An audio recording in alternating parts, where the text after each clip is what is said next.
All right, today is Monday, May 4th, around 3 p.m. in the afternoon. And I'm going to continue The Last Prisoner as we get more involved with this story and characters. If you joined us for part one, or joined us, my multiple personalities, and when I say us, in part one, we really dive deeply into Bowie's character, the main character in this story, named after David Bowie, but it's not a character that would remind anyone of David Bowie. This is a con artist. This is a snake oil salesman who's a coward, who doesn't really know what loyalty means. He doesn't know he doesn't have an ethical code. He's a hedonist, if that's the right word. Hedonism, right? There's a divide between hedonism and the aesthetic, or that's not the right, ascetic lifestyle, not aesthetic. That ascetic lifestyle that maybe monks kind of highlight, where you don't desire anything in life. Bowie's the complete opposite of that. And we've seen that already from the first scene. The other main character so far has been Foley, who's a tribute kind of to Jason Kelce. I see him as that Jason Kelce type of I don't know, tough dude. And if you saw the Jason Kelce documentary, he's not really like that. He's not a meathead type of dude banging his head against the fridge. Yeah. Yeah, he's a pretty normal dude who just happened to, push people around for his living for 10 whatever he did with the Eagles. And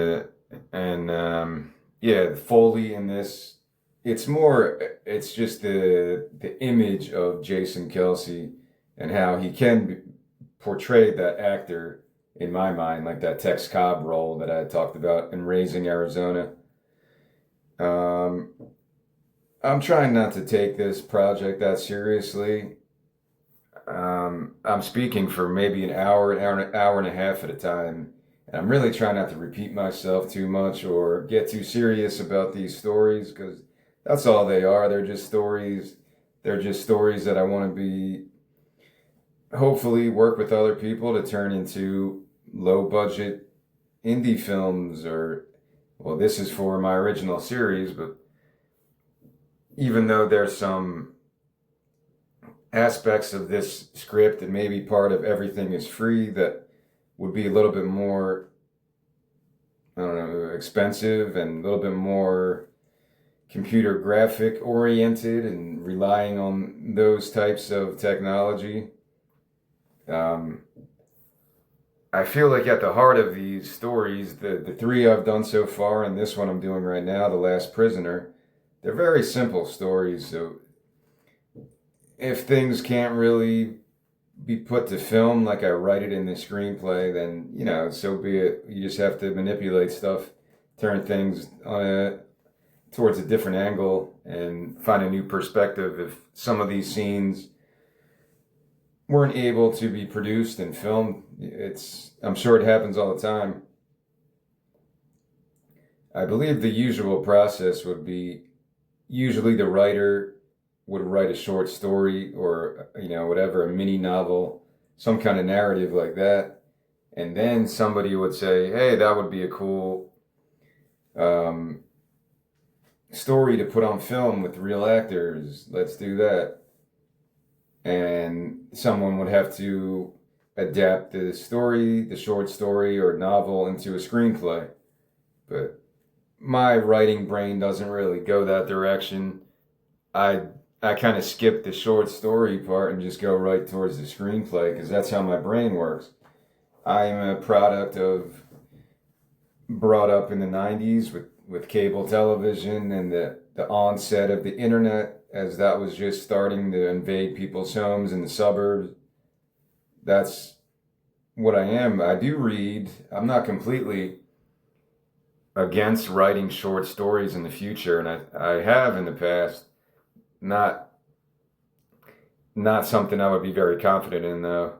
I'm much more confident in being able to sit down, outline a screenplay, whether for myself or working with other people. Or, well, I've never tried to adapt an actual story into a screenplay, but I kind of skip that step when I create a narrative in my head, like this one. I just go right to how is this going to look on film, and I go outline it in my own unique kind of way, and I kind of prepare for what will be the problems with filming this, or would we be able to do this scene. In the beginning, I wasn't really thinking about these things, but I think about them now all the time because I realize it's a very long, difficult process to create stuff like this. Not just because of the actors involved and the casting and the set designs. Like, this is taking place in the Wild West in the late or mid 1800s. There's a lot of like weird flashback scenes and drug hallucinations. In part one, we saw that. So I'm not trying to take this overly serious. This is just how the story developed. Would I like to see it completely like I write it? Well, probably, because I'm familiar with this plot. I'm familiar with this linear type of storytelling for this specific screenplay. But of course, things could possibly change, and new scenes could be added. Some scenes might get deleted. There's not many characters, so I don't think you could really delete any characters. It's really just Bowie, Foley, Len, and you'll see how the story goes after that. There's been some supporting ones, like I like the town priest. He was pretty badass. But I really do try to be a minimalist with these things because I'm an unknown writer who doesn't have a resume when it comes to this stuff. And if somebody wants to take a chance on something I wrote, I feel like I have to really be prepared to have those discussions, and I'm all for it, man. I don't know the ins and outs of all these things. I'm just trying to get a foot in the door, and this is the only way I kind of can do it at this point in my life right now. When I move to the West Coast, maybe things would develop differently. I'll meet people, or certain things might open. I don't know. I just feel like I need to keep pushing in a way that's different than I did before. And I mentioned like joining the Writers Guild or something. I just don't know how to do it. How do you join? Do you have to get invited in? I don't know how this stuff works. So it's all just territory I've never been down. I figured I would speak a little bit because sometimes I feel like I'm taking these stories too seriously, and I just want to put more humor into it because these are kind of dense stories. Like the last one I did, everything is free. All the witchcraft shit. It could get kind of dark, but for some people, it's just normal, man. Some people enjoy that stuff, and it doesn't affect them. It won't change anything, their perspective on life or death. It's just how it is. So everyone's different when it comes to that stuff. All right, let's continue now. I'm on page 24. We left off with they just, they went to that homestead where Foley totally axed the guy's head in half. Now they're covered in his blood, and they're still chained together. And all right, I'm on page 23. Page 23. They got on the horse, and however that scene can get filmed, they head into the forest to escape Toko and his band of natives in his tribe. And that story is still to come. So right now they're in the forest at night, still on the horse, still chained together. Bowie is seated in the front facing Foley, so it's kind of comical right there. And he's shivering in the cold. And he starts this dialogue. Bowie, Think we could pause this here adventure and start a fire before we freeze? Growls suddenly echo, followed by a pack of hungry wolves. Foley. Appears the gods have once again wagered against our survival. He grabs the poker from his shirt and swings it towards the wolves. Foley. Chaos, calamity, cantankerous creeds. A wolf jumps at Len, who kicks down towards it, as Foley drops down off the horse, dragging the two men with him. Foley. Cruel confessions of the coward. You will shine no pity on me this night. He chokes one of the wolves to death with the chain, while the horse hightails it away from the scene. Another wolf bites Bowie in the hand as Len grabs a sharp stick off the ground and stabs the wolf in the side. Foley laughing to himself. At least one of yous ain't queer. Another wolf jumps on Bowie, teeth inches away from his neck, as Foley puts the wolf in a headlock and snaps its neck. The beast bleeds out on top of Bowie, eye to eye with him, as Foley pats Len on the back. Foley. Fire now, my Hopi brother. Allow any more beast understanding of where the devil duly resides. I'm not doing these lines very well, but they could be good if it's the right person reciting them. Allow any more beast understanding of where the devil duly resides. I don't know. I'm not an actor, man. I don't know how to say these things naturally without putting these inflections on the words that wouldn't really happen in real life. So yeah, it's an art form that I'm not trained on. Again, this scene is a battle with wild animals, wolves. I don't know how to do this. How did that one movie happen with, the dude from Liam Neeson he made a movie where he's just like fighting wolves the whole time. Was that all CGI? How do you do that? Because I don't know. How do you do a scene like this? Somebody would know, because do you have to use real wolves?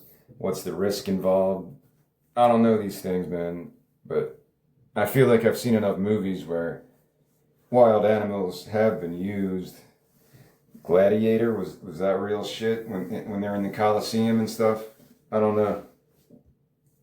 So again, yeah, it is kind of an important scene. I think it shows Len's character and just kind of even if they think they're escaping from the human prison, they're still the forest and that type of threat of Mother Nature that you can't really be prepared for. You can prepare a little bit, but not completely. All right, so now it's later that night in the forest as the three prisoners sit by the campfire, as Foley slams the metal poker onto the chain lock over and over again, Bowie flinching in fear with each slam. Foley. Foolish on me after the fact. He slams the poker even harder. Foley. Would be a much more suitable task had that wolf bit your head clean off. He slams the poker again and pokes Bowie's hand as he screams out in agony. Foley. Deepest heartfelt apologies, my queen. He slams the poker again and finally breaks the lock as he and Bowie disconnect at the wrist. Foley. Here, Hopi man. He tosses the poker to Len and walks towards a tree. Foley. To piss as a free man once again. Len gets to work on the lock, connecting him with Bowie, while Foley urinates on the tree. Bowie to Len. Please, be gentle. Foley. Tomorrow we greet the sunlight as free men, unbounded. It has been tremendous good fun, but my carnal appetites might not quite suit men of your disposition, quietly to himself, or any disposition. Len slams the poker and breaks the lock. As Foley walks back to the campfire, lays down and shuts his eyes. So now they're all separated. If you didn't get that, they use that poker thing to break all the chains or pick the lock and free each other from the chains. Foley with his eyes shut as he lays down. For I was not meant for this so-called civilized constitution that we now find ourselves in. Call me savage, call me thuggish, call me evil incarnate. Bowie checks the bite wound on his hand and wraps it with some ripped pieces of cloth from his shirt. As Foley continues, Foley. I freely confess that my neck ought hang high one day in the near for the killing and raping, as well my general disregard for humanity in all her madness and aureole.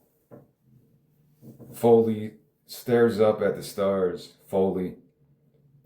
For I have scars that cannot be seen, diseased notions that cannot be cured. He dozes off as Bowie turns to Len. Bowie. We should get out now. Len leans closer to the campfire. Len. There is no we. Bowie grabs his arm and leads him away. Bowie. Listen. He is unstable. If you have not yet noticed, we are both still stained with the blood of that innocent. Who knows what he will do to us in the morning if he wakes unsettled? His salesman skills are not as sharp. Len. Walk off alone into the forest now if you must. Walk off alone into the forest now if you fret. I can take care of myself. Bowie. You will need my help against a man of that stature. I may not look capable, but when the time comes, I can provide sufficient support. Len stares into his soul. Len. Your eyes say you are a man of deception, blindly led by greedy pursuits and lustful wants. Bowie. I'm a man after all, same as you. Must be a reason too for you being on the path of public hanging. Len. I will help you, but not because of your convincing, because of justice. For the innocent. Len walks off alone towards the forest, Bowie quietly, as he walks away. Hey, where are you going? Don't leave me here alone with this lunatic. Alright, so they're trying to make a deal, or Bowie's really the one. Len doesn't give a shit. Len's just kind of like a native dude, and he just doesn't give a fuck about anything. Alright. The next day, in their campsite in the forest, Foley wakes up by the campfire and spits out some morning phlegm. He walks to the tree, takes a morning piss, and hums the same gospel melody as the old rancher was humming before he sliced his head open. Len walks into camp, covered in dirt and sweat, and sits across from Bowie, while Foley walks towards them. Bowie stares at him nervously, holding a handful of berries, pretending to chew. Foley. Brothers in chains, I'm afraid it is time to say our final goodbyes. May the hangman's rope miss your neck on approach. Bowie offers the berries to him. Bowie, picked fresh for your journey ahead.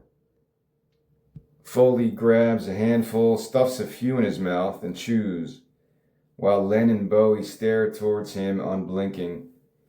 He chews a little slower as his intuition kicks in. Foley. You boys want to be trying to poison crazy old Foley now, would you? They stare towards him blankly as Foley spits the berries out. Foley.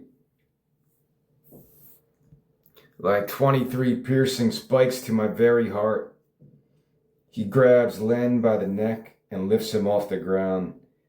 Len desperately eyes Bowie for help as Bowie kicks ash into Foley's eyes, and then they sprint away towards the forest. Foley chases after them, holding the poker, wiping berry juice off of his tongue. Bowie quickly climbs up a tree like a coward. as Len leads Foley into a narrow passageway. Foley, you would have had better odds with the hanging Hopi man. Foley prepares to launch his poker, but falls into a waist-deep hole full of sharpened wooden spikes, where he bleeds out in misery. Bowie walks over and stands by Len's side as blood flows out of Foley's mouth. Foley, bested by a cowardly queen and a humdrum engine, at least do old Foley the favor of putting this mad barbarian out to pasture. Bowie and Len eye each other, then calmly walk away as Foley spits out more blood and screams like a demon. Foley, wretched misanthropes, I curse thee both with unparalleled shame, misery, and delusional, regret-filled outlooks, colossal weight on your clavicles, unrelenting tension upon your backs, until you both beg for the hangman's rope. And there you go, Foley's dead. He makes it through almost half the script. It sucked because I really liked this character. It was one of those other things like when David died in the other one that, yeah, I didn't really want to, but that's just the way the story went. So Foley's dead. He's bleeding out in that fucking trap that Len must have done the night before. Continuing on. So sorry, Jason Kelsey. Your acting career would last maybe, I don't know, 15, 20 minutes, and then you're going to die. But it's a good death scene, so that's kind of cool. And yeah, I think he'll be remembered as a good supporting villain in this. Again, this is I don't want to even say this is the first draft of this story, because I've done this multiple drafts of this, and this was the finished product, even though it's not completely 100% polished. But it's at the point where I was ready to share it with people, so that's usually what I call my final product. Since I was kind of going in a manic pace back then, around 2021. All right. Now we're in the desert. The sun is scorching the arid terrain as Bowie struggles to keep pace with Len. All right, continuing now. Like I said, yeah. So Bowie and Len Len is walking the desert, very desolate desert land. And Bowie is struggling to keep up with him as Bowie begins the dialogue here. Bowie, like a salesman, I know people who can help us, people who can keep us safe, hide us. I only look out for your best interest. After all, we've survived. He stops to catch his breath. Bowie, for you are still a young man yourself. He sits down to rest and rubs his aching feet. Bowie, if you just slow down for a second. Len, I am not concerned with you, coward, nor the law, nor dying in this arid sea of dust. Bowie slowly rises and walks towards him, breathing heavily. Bowie, I only wish to lay out all your options before we go on any farther. Where are you going anyway in such a god-awful rush? Len, we are both free men, free to walk in any direction. He stares towards the scorching sun. Len, be warned, this desert sun will turn you mad, or you will die a cold, bitter death if you survive until night. Bowie, you seem to cherish such an outcome. Has morbidity always struck your spirit in this way? Len gets in his face. Len, that is not of your concern. Where I am headed, I am unlikely to live. So, we go our separate ways. Now. Bowie keeps following after him. Bowie, Why are you headed there so quickly then? If you foresee the path of the taker, Len. There are some things that cannot be undone, coward, until death resets the compass once again. He bends over and grabs some arid dirt. Len. In death, I am born. Bowie tries one last sales pitch. Bowie. I'm offering you my services out of the general kindness of my heart, openly and honestly. Len walks away faster. Bowie. Wait, please. He stops and turns towards Bowie. Bowie. All right, I rightfully admit it. You are correct about me. I am a coward and a liar and a slave to lust. He sits down on the arid earth. Bowie. I have been all these things throughout my entire life, and I guess this makes you my grand confessor. A black scorpion crawls onto Bowie's leg under his pants as Len slowly approaches. Len. Don't move, coward. Len lifts up Bowie's pant leg, grabs the scorpion, holds it up to his face and stares at it fearlessly, gently puts it back onto the ground, and then walks away. Bowie stares at the scorpion as it crawls away the other direction, quickly tucks his pants into his socks and chases after Len. Bowie. Much obliged, good sir. Much obliged. We drift high above as the two tiny figures of Bowie and Len walk on an ocean of dry, hellish earth. Bowie. Just maybe a lighter pace is all. My solitary petition. So it's a short scene, really just put here to show now it's just Len and Bowie left, and to see how their dynamics could work. Len's just trying to be on his own. He doesn't want Bowie following him, but Bowie's too afraid to be. He doesn't know where he's going. He doesn't know how to survive in the wilderness. So he's just following Len, trying to keep up with him. So that's the whole point of that scene, if you couldn't infer that from that. All right, now we're going to get into some action here. Later that night, they're in, we go to a forest nearby, which is Toko's camp. And we met Toko before. He was the one with the war paint all over his face, the native. And Toko is now sitting by the campfire, eating a roasted scorpion on a metal poker. A grisly scene behind him of a ransacked wagon and a dead family of campers, a mother, father, and 2 children. 3 horses rest by a tree, where his 2 companions torture the heavily bearded guard, who is tied up by his wrist on a tree branch, as he wails in agony, somehow still breathing. Len walks directly towards the camp as Bowie tries to stop him. Real quick before I get farther into the story. So yeah, Toko and his crew, I'm not trying to portray Native Americans as these savage beasts, but just like anyone else, there was bad people and good people. There's good natives and bad natives. And that's the only reason I wrote this. I'm not trying to portray the Native American culture as a savage culture by any of these things. If anything, yeah, you see the dichotomy of the 3 prisoners. They're not all crazy savages besides Foley was.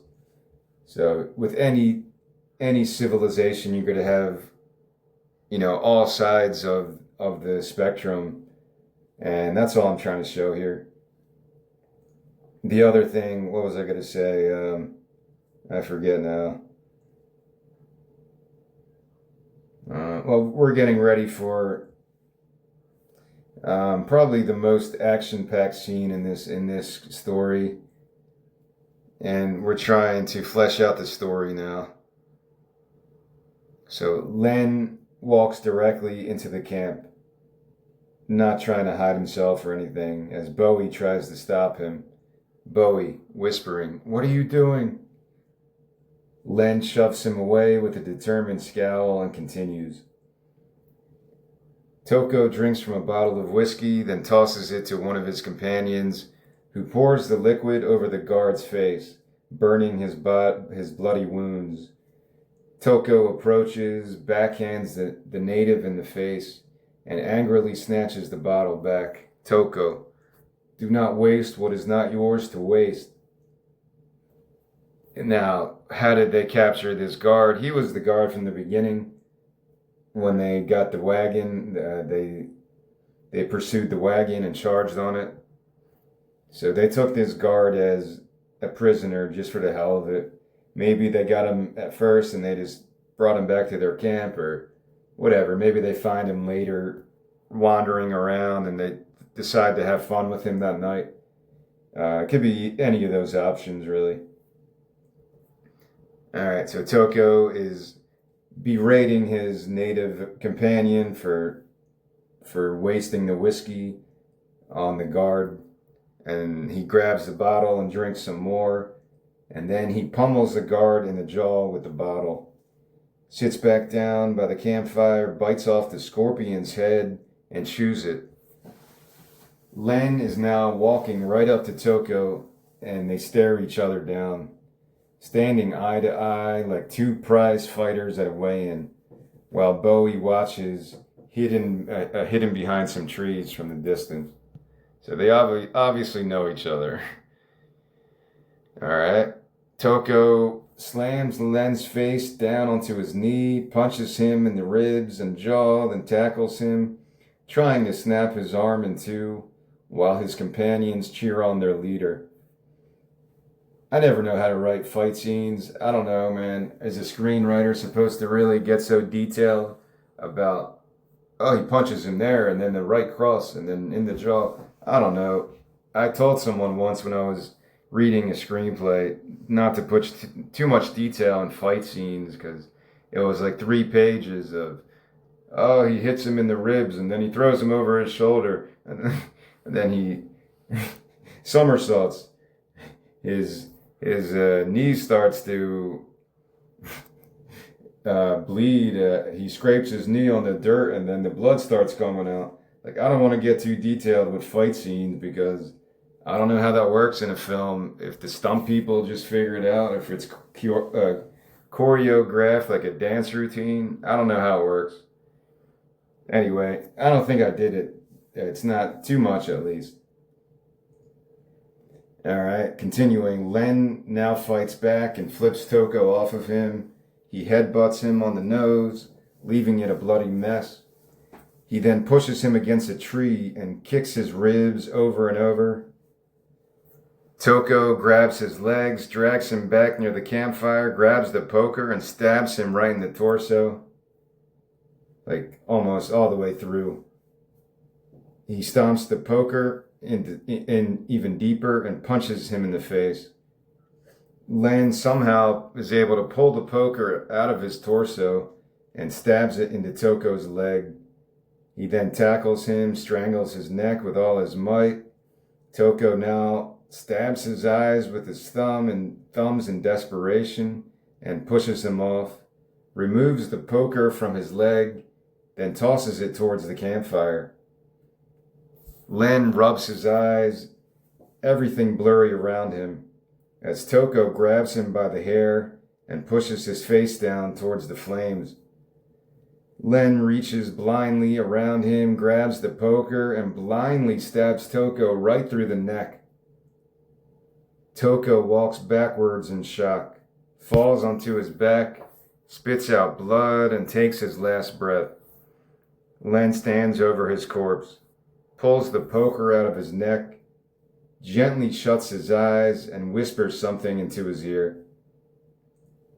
The other 2 natives bow their heads to Len, who himself appears half dead after that intense combat. Then they get on their horses and ride away out of the camp.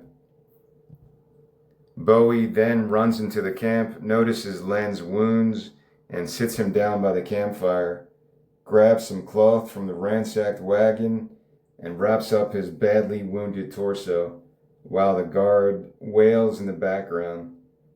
Heavily bearded guard. Kill me, please, Jesus Christ, please, someone, just kill me. Bowie grabs the poker and walks towards him. Heavily bearded guard. Kill me. Bowie hesitates, then awkwardly stabs him in the chest with the poker as the man wails even louder. Heavily bearded man, just kill me. He cuts him down from the tree branch and chokes him to death, with his eyes turned away, unable to watch. So this is Bowie choking the guy to death. He's probably never even been in a fight in his life. But the man dies in his arms as Bowie sobs over his body. I felt like that was an important scene to build Bowie's character a little. Because throughout this, he's just a cowardly guy. So he actually does kill somebody. Alright. And there's the whole storyline that we're coming to now between Len and Toko. And what the hell that was all about. Alright, so Len is pretty much half dead now. It's later that night as they're still in the camp and Bowie is throwing wood on the fire to keep it going. Excuse me. Then he grabs a whiskey bottle off the ground near the ransacked wagon. He takes a swig from the bottle while noticing the slaughtered family nearby, who Toko and his gang slaughtered previously. He then walks back towards Len, who is coughing up blood badly now, and covers him up with some blankets. Bowie, who was that man you killed tonight? Why did they attack our transport that day? Len stares up at the stars. Len. My name is Len of the Hopi people. The man I killed was my brother, Toko. Bowie sits up and swigs the whiskey bottle. Len. He owed me a chance at vengeance, at justice. Bowie. By killing all those guards? Len winces and touches his bloody torso. Len. Life does not always follow a straight path. He wipes blood off his hand with one of the blankets. Len. I had a wife, a woman of your people's complexion, educated at your finest schools, where she was taught about the savage ways of the Injun. He limps closer to the campfire and warms his hands. Len. She left her world to be with me, and soon after we had a daughter. A good, simple life full of love, one with the land, one with my people. Bowie tosses him the whiskey bottle. He catches it, winces in pain some more, and then takes a swig. Len. My brother could never accept it. He thought she would bring a curse to our family and our tribe. Alright, we're doing a mini flashback to Len's cabin at night, back in the day when he was younger, and he was with his wife in her 20s and his daughter who was 6. They're reading together at a table. Len. Last winter, this is a voiceover, so we're watching this scene almost like a Game of Thrones flashback. That's some shit's gonna go down and somebody's speaking. Len is continuing the story as we watch it. Len, voiceover. Last winter, I was gone on a hunt. Toko kicks in the front door, holding a bottle of whiskey. Len, voiceover. Toko barged into our home. He had the devil in him that night. Toko violently tosses Len's wife onto a bed and rips her clothes off. Len, voiceover. There is nothing left to be said about the evil of that night, except that I realized soon after that death could provide me my only peace. Len's daughter cries underneath the bed.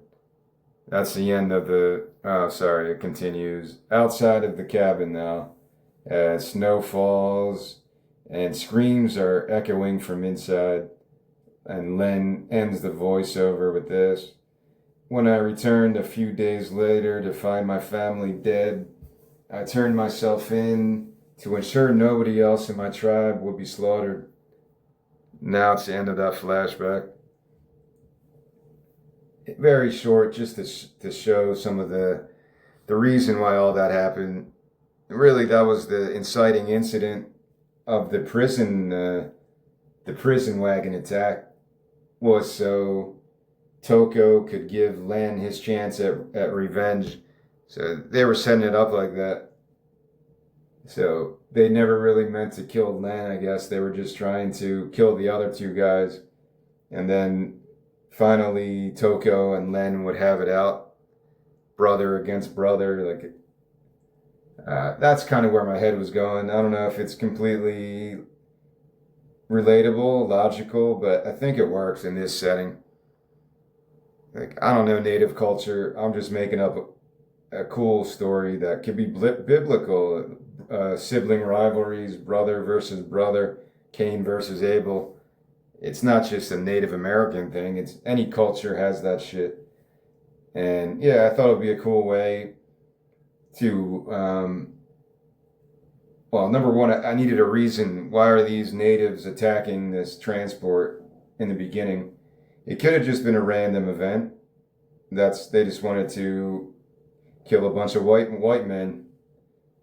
And later I was like, I don't like this story, let me change it. And that's when I came up with the Toko and Len feuding family angle. And it just worked for me. Hopefully it works for everyone else. Alright, now we're ending that flashback and we're back by the fire at Toko's camp as Len is laying down on his back by the fire with his eyes shut. Len. It was later when I discovered it was my own brother.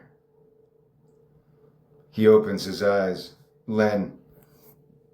When I looked into his eyes tonight, they showed me that he longed for death. To pay for all the innocent blood he has taken.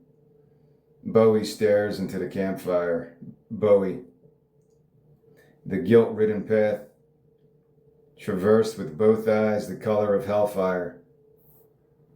Len turns over to his side and winces in pain. Len, if you do not make peace with your demons in this life, you will find no peace in the next. Maybe I should change that to a different word. If you do not make peace with your demons in this life, you will find no harmony, you will find no whatever in the next. I don't know. It could work either way. There's really not many. You will find no rest in the next. You will find no, I don't know. I'll think about that later. All right, now we are, where are we? We are, go to the next morning. We're still in Toko's camp as the sun's rising. Bowie's waking up under this gray sky with the sun barely coming through. I guess is more apt of a description. He rises and he checks on Len by the campfire, which is now almost out, and finds Len dead. He sobs over his dead body as Len's face morphs into bowels. Bowie backs away in fright and rolls around in the dirt in a fit of madness.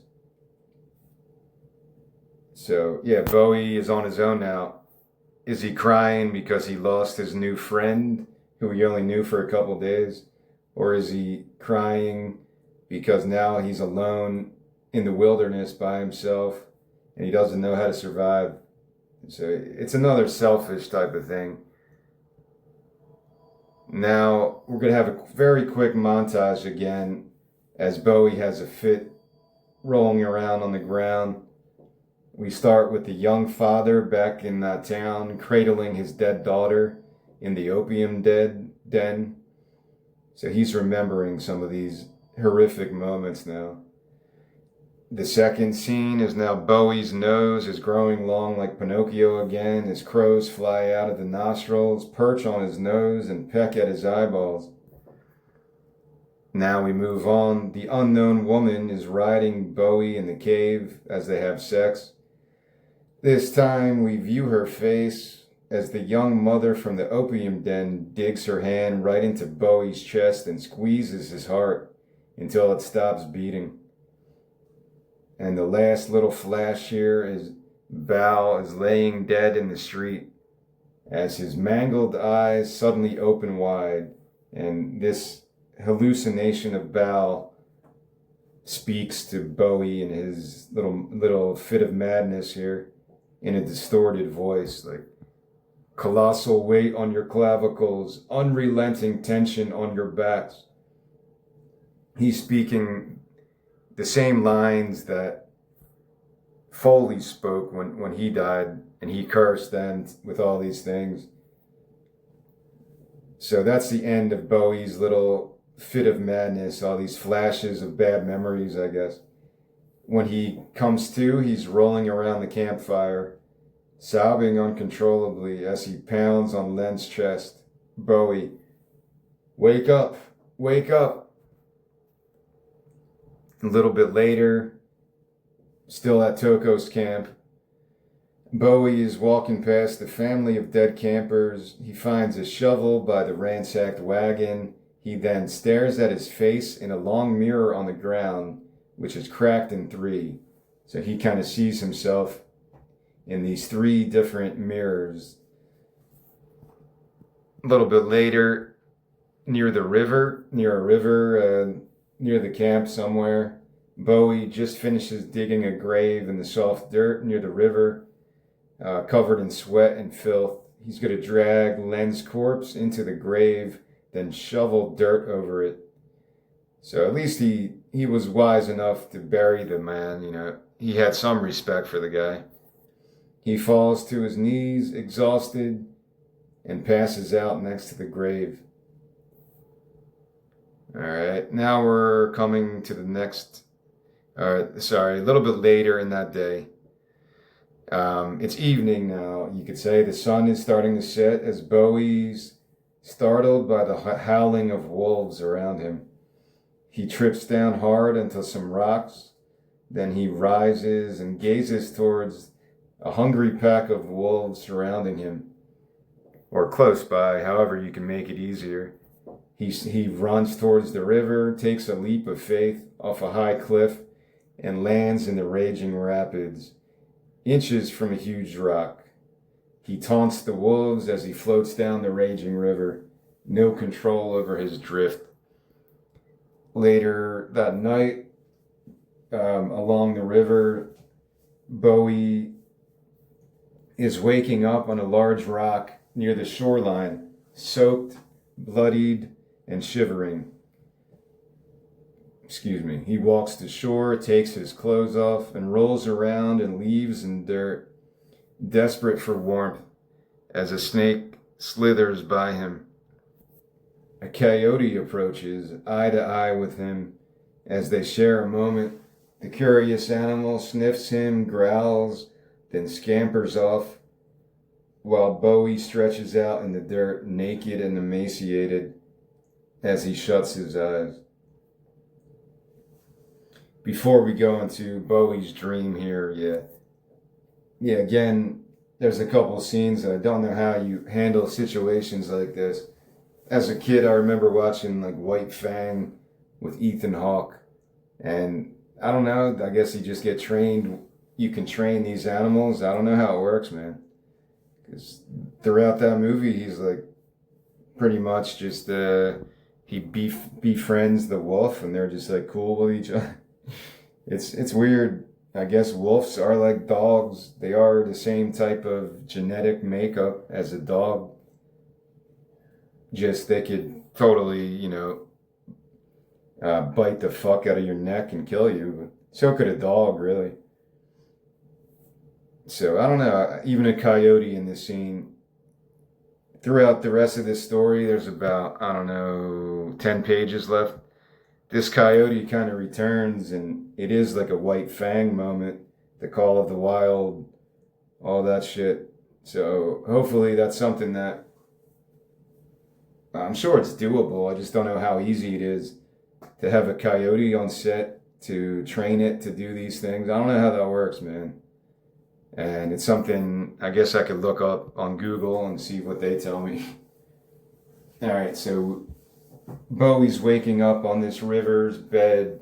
He's all fucked up, all bloodied. He survived his descent down this river, and now he's dreaming. So he's asleep on the shoreline. He's not waking up. He's asleep, and in his dream, he's walking through this forest. As he wakes up to bright sunlight in this forest, in his dream, he's naked, covered in leaves and dirt. He walks to the peaceful river to wash up and stares at his reflection in the water. Sabrina's face appears behind his reflection. He now turns and stares towards her in shock as she smiles and grabs his hand in all her sensual glory, like a siren. Now, in his dream, Sabrina is leading Bowie through a surreal field of beautiful opium plants, like a psychedelic animation. She pushes Bowie down and rides him faster and faster as Bowie stares up at her in complete bliss. Foley appears behind her out of nowhere in Bowie's line of sight, carrying an axe. He slices right through Sabrina's head like a watermelon as opium leaves and buds shoot out onto Bowie. He crawls away. This is Bowie crawling away as Foley chases him with the axe, laughing like a maniac. Bowie lays on his back, completely paralyzed as Foley stomps towards him. He turns his head and Bal's corpse appears, inches from him, as Foley lifts up the axe to strike. ...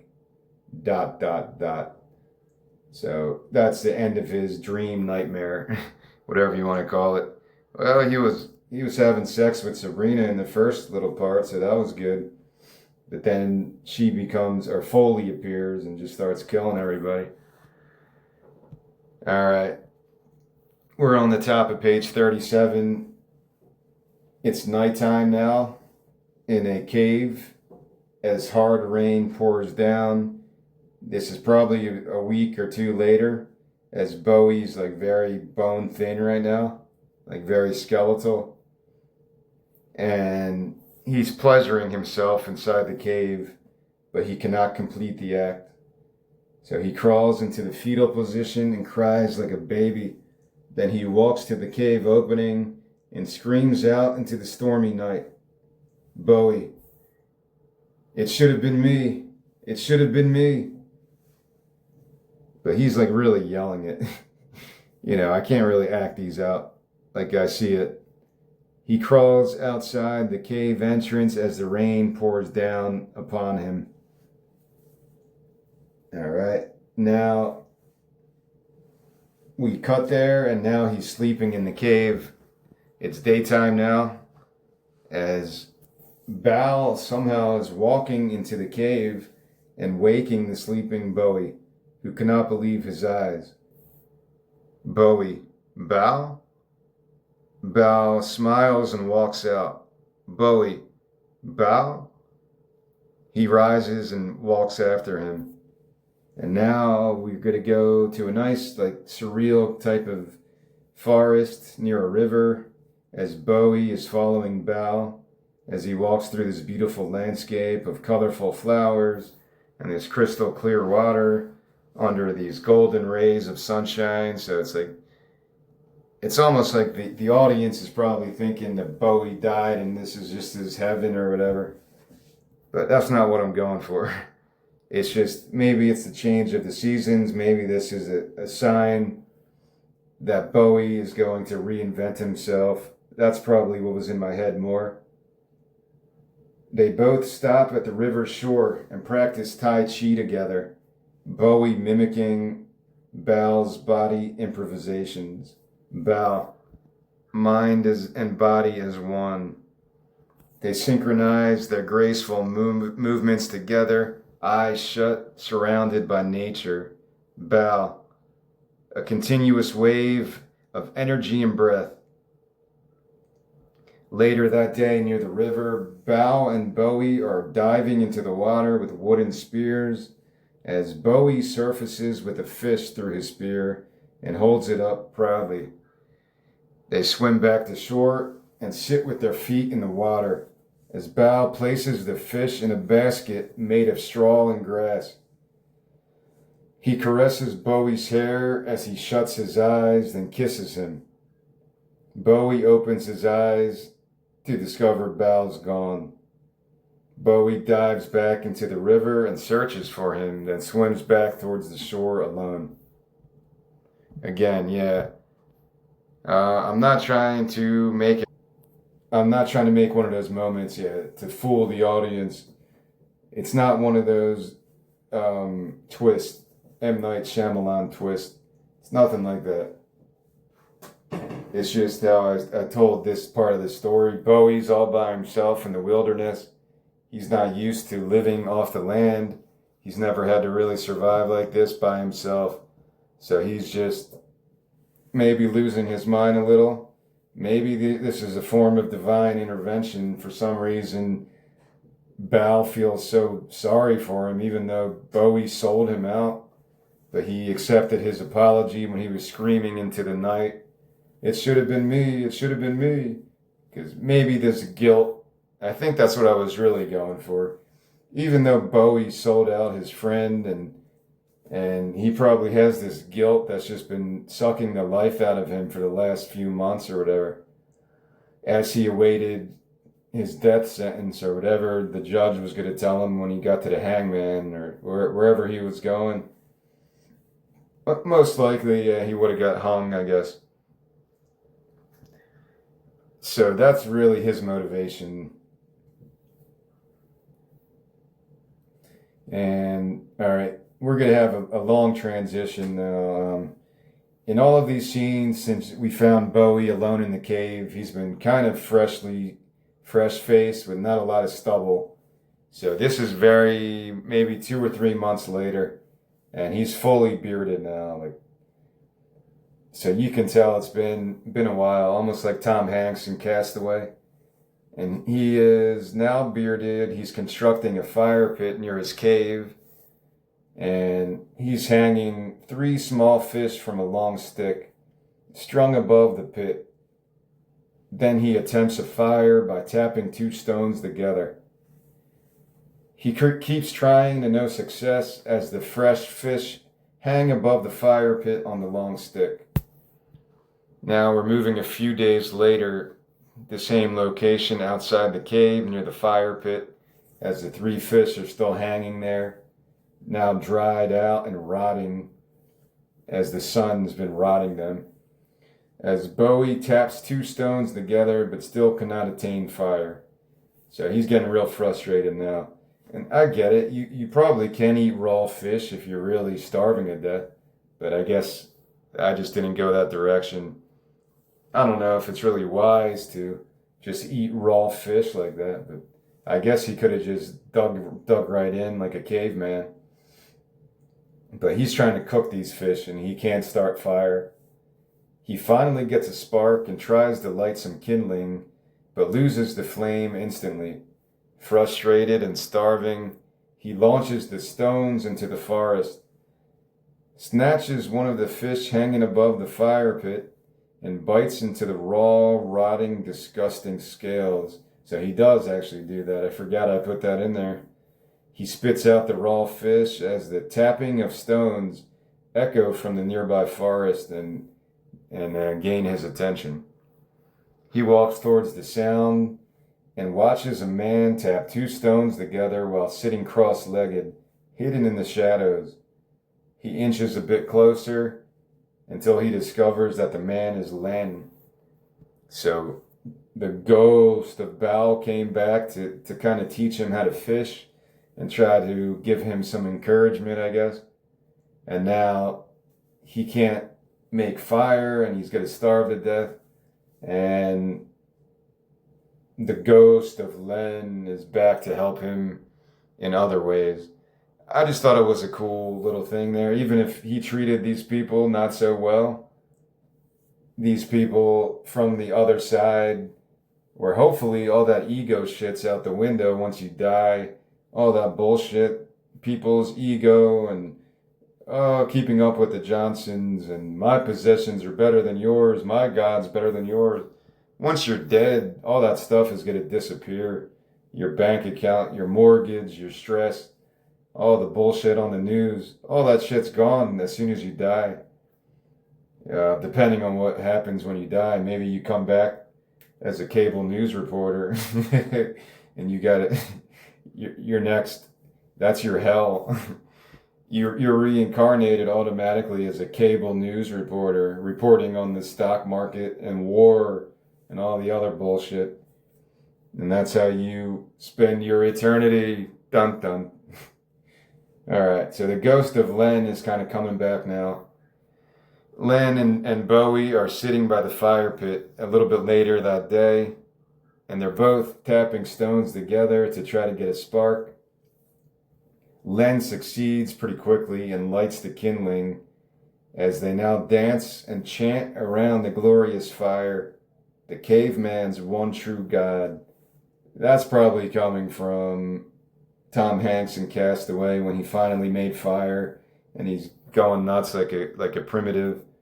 I made fire. I don't want to rip that off, but seriously, if you're living like that and you finally make fire, that's really like getting a flat screen TV. That's how much of it's way more worthwhile than fucking television, but when you're living in that type of reality and you have to survive by yourself, when you finally achieve fire, yeah, I'm sure that's a real reaction. Because that's everything. Without fire, you're going to be done pretty quickly. All right. So now we're at the cave as Len and Bowie sit by the fire pit tapping stones together. I just said that scene. All right. So they made fire. Later in that day, in the forest nearby, Len and Bowie are crouched down in the high grass as a large buck grazes in the distance. Len motions to Bowie to stay silent by putting his finger over his mouth, then creeps closer to the buck. He then rises and launches a spear into the buck's side. He kneels down and gently pats its side, then pulls the spear out and mercifully kills it. Bowie then walks over and kneels by the buck as Len takes out a sharp rock and cuts open the fresh deer carcass. Hands the rock to Bowie, who now cuts apart the buck's leg. He holds it up as Len pats him on the shoulder like a proud father. He then cuts the other leg and rises and gazes out towards the wilderness, all alone. Len nowhere in sight. So that's where I'm going with. Bal taught Bowie how to fish, and then he disappeared. Len comes back and he teaches him how to hunt and how to make fire, and then he disappears. Whether it's his own, this is just Bowie's hallucinations, or you really believe in spirits like that, whatever you want to put there. I just thought it was a cool way to show that really that's the main point, what I said before. Once you're dead, whatever grudge you had in your life is probably going to die with you. Who knows what the afterlife is like, but most likely, yeah. Whatever you built up inside your stupid monkey brain, it's going to disappear when you're dead. All the bullshit's going to just go. That's why enlightenment is like dying. That's what I kind of think enlightenment is. I'm not anywhere close to that. I still get the same bullshit thoughts all the time. I feel like enlightenment is killing yourself without actually killing yourself, where all your ego demands and all your wants and desires just disappear. All the bullshit just leaves your life like you're dead, like you killed that inner purveyor of bullshit that lives within your brain and your heart is just clear at that point. It's like a clean slate. That's enlightenment, I think, or at least maybe to a more efficient degree. So this that ego doesn't come back again because it's always trying to dig itself back in. And yeah, I'm nowhere close to that. I don't meditate or do anything anymore. I tried doing yoga a little and doing shit like that. Maybe I'll get back into it once I start a new life somewhere. But right now, I'm not doing shit. Besides kind of doing this to help me achieve some kind of catharsis with these stories. I wrote this 3 years ago. I'm already noticing like new things in it. Or probably longer than that. This was one of the first ones I wrote, probably 2021. All right. So Len is now gone. Bowie's by himself again, learning how to fish, learning how to hunt, learning how to make fire. We're going months later, and I feel like you could show this with Bowie. He's now even more bearded and hairy, and his hair's longer. He's like from the beginning of this story when we found him in a suit as a slickster with, very pretty boy, and now he's like a fucking caveman. And he's a man devolved to his purest instinctual nature. And you could also show this in his physique. He's like more toned and muscular. And he's walking through the bushes like a savage. He's gathering some berries from a bush and he places them in a basket made from straw and grass while whistling the same gospel tune as the old rancher.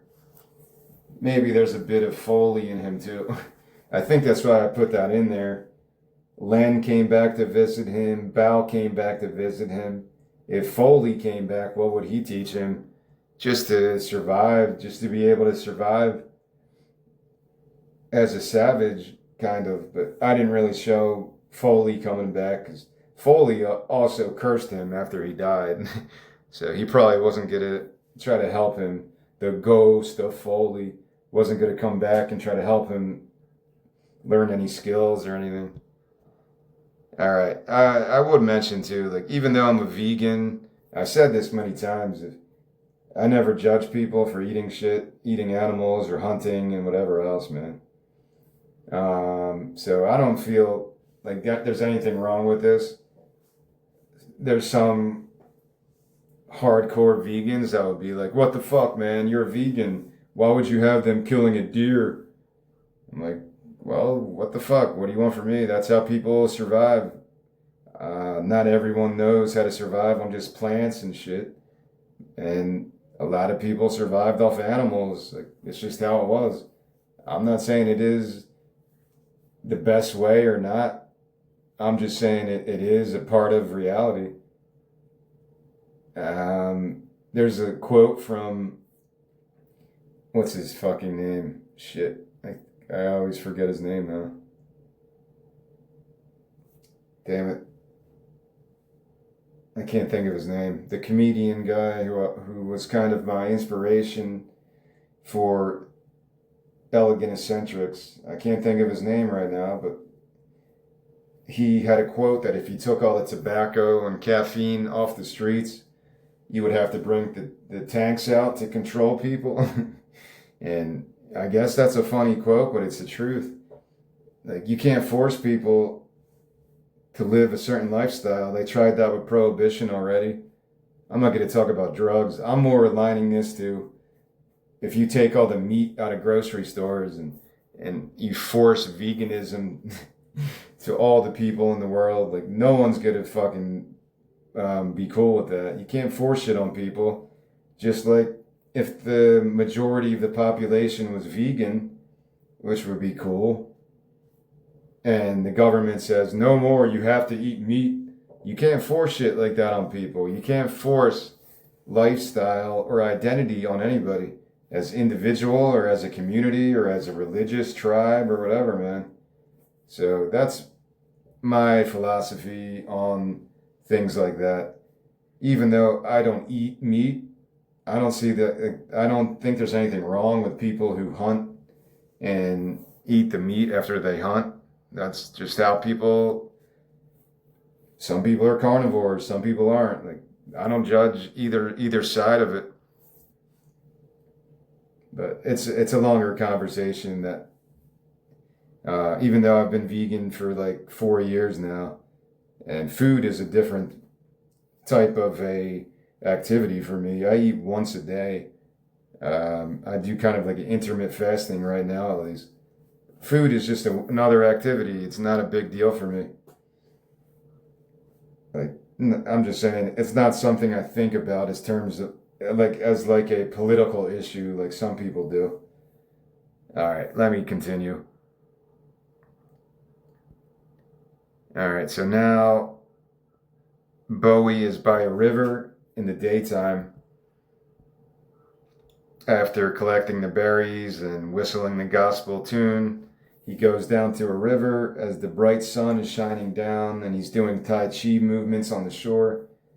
Not a care in the world. The basket of berries next to him on the grass. Now we are inside Bowie's cave, his home at nighttime. We drift across cave drawings on the wall that Bowie had crafted, and it's lit up from the campfire burning outside. We see that Bowie drew a large sun, then he drew a man in a Tai Chi pose, like it could be a stick figure doing something. Then he drew 3 fish hanging on a stick by the campfire.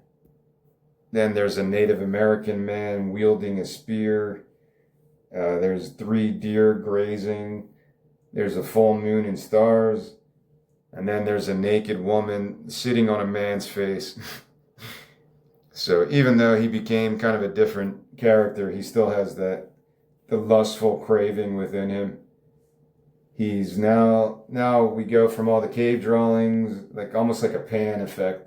You just go across the wall, and then at the end you see Bowie sleeping soundly with a smile on his face on a bed of grass and straw in front of the naked woman cave drawing. So he probably just jerked off. Like, I just thought it was funny. Like, so many people are addicted to porn. I've been addicted to pornography.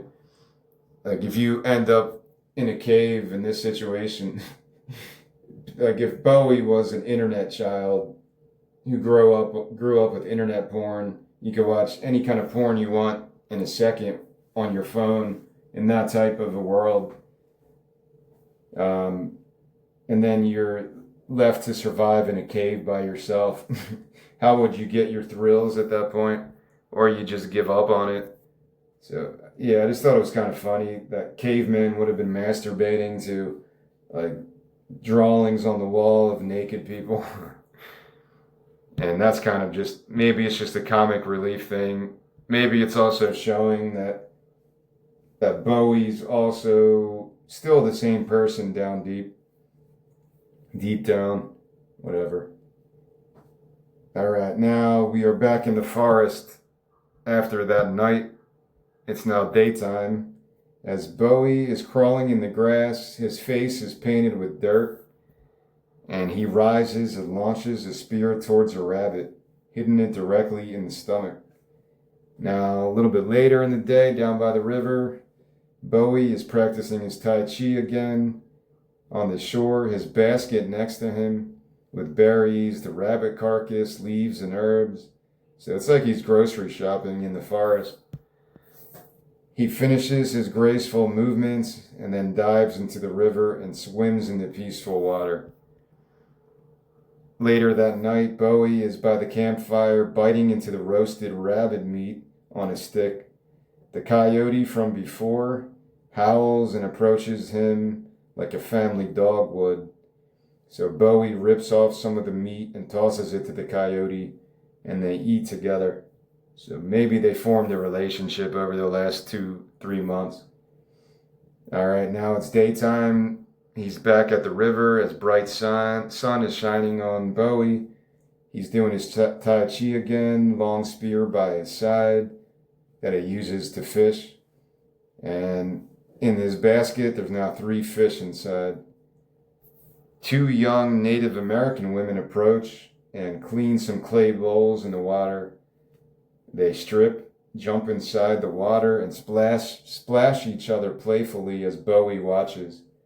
They continue to tease him, giggling, and wait for him to come join their fun, but he only stares at them in a trance, because he probably hasn't seen any other people in months and months, and he just doesn't know how to act anymore around people. Then he grabs his basket and spear and walks away. A bit later, Bowie is at his cave, gutting the 3 fish that he caught. He's hanging them on the long stick over the fire, and he's expertly starting a fire. So he's starting the fire now by tapping 2 stones. And the reason I always say 3 fish, like it was 3 prisoners, like maybe those 3 prisoners are still a part of him. I had somebody make a comment like, oh, what is this? It was just Bowie the whole time and he was just hallucinating the 2 other prisoners. No, I'm not going for that type of story, but that's kind of cool too.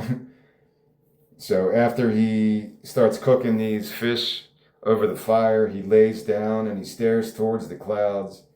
In his mind, the clouds form into 2 beautiful, large-breasted women. So you need some CGI there, I guess. And they're making out with each other. He snaps out of it after a few moments and checks on the fish. He sits back down, sharpens a long wooden stick into a spear using a rock, and he's whistling that gospel tune again. He checks on the fish, then rises up and runs into the cave. I'm not sure what gospel tune I would use. I'd have to find a suitable song, I guess.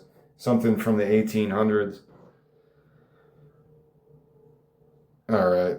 Moments later, he's obviously a very horny guy right now. He just saw these clouds form into naked women kissing each other.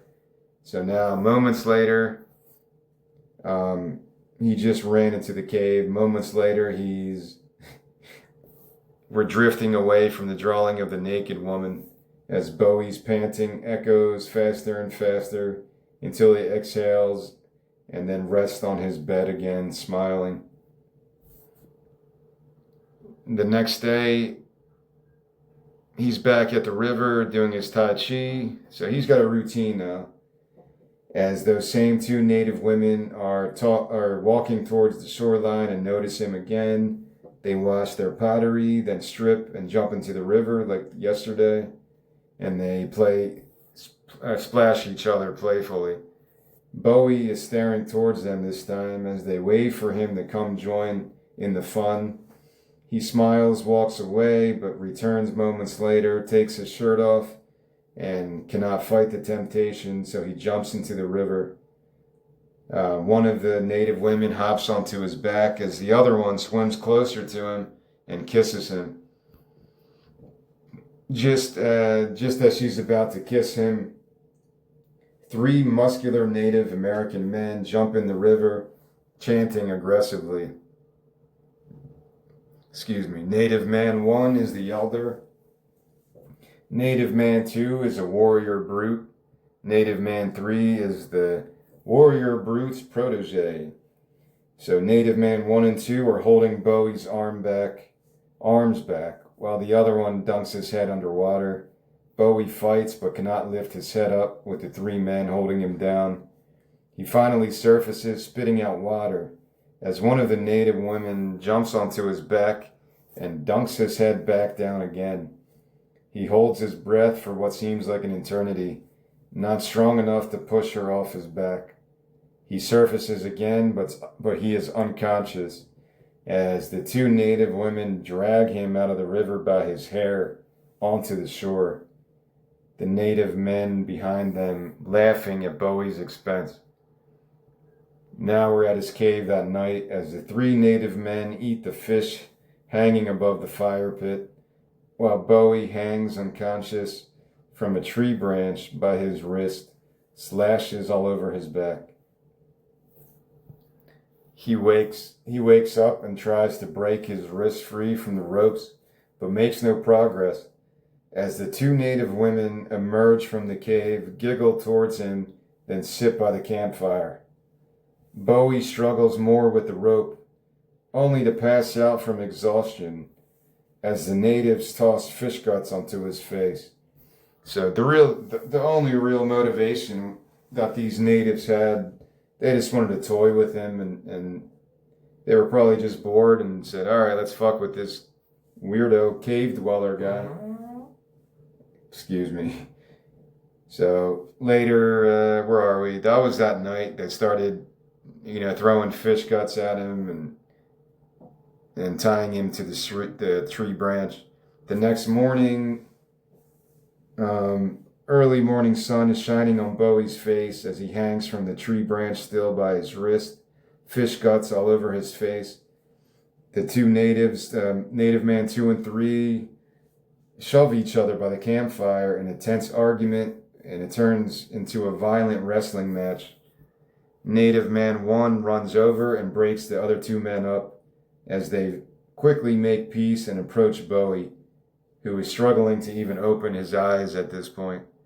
Native Man 1. It's like broken English. They know English, but not very well. White man, fight for freedom. Yes. He stares back, dazed, exhausted, as Native Man 1 points to Native Man 2. Bowie. What?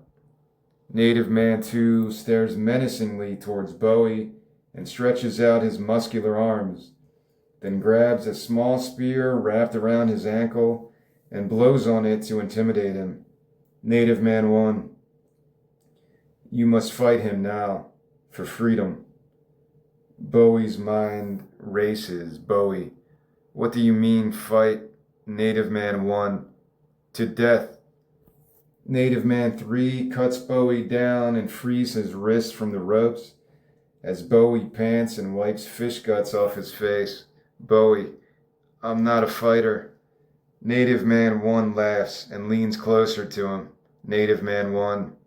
Every man is a fighter when his day comes. Bam! Native Man 2 clobbers Bowie with a rock to the jaw. Before he can even recover, the muscular native plows both fists down onto his clavicle. He lays on the ground now, dazed with blurred vision, crawling towards some bushes for cover. He then lifts him up by his feet, so the native is lifting Bowie up, and he's tossing him into a tree. He crouches over Bowie's lifeless body and pounds him in the face over and over and over, elbows him in the jaw as Bowie struggles to even breathe, and then he digging his fingernails into the dirt to try to get away.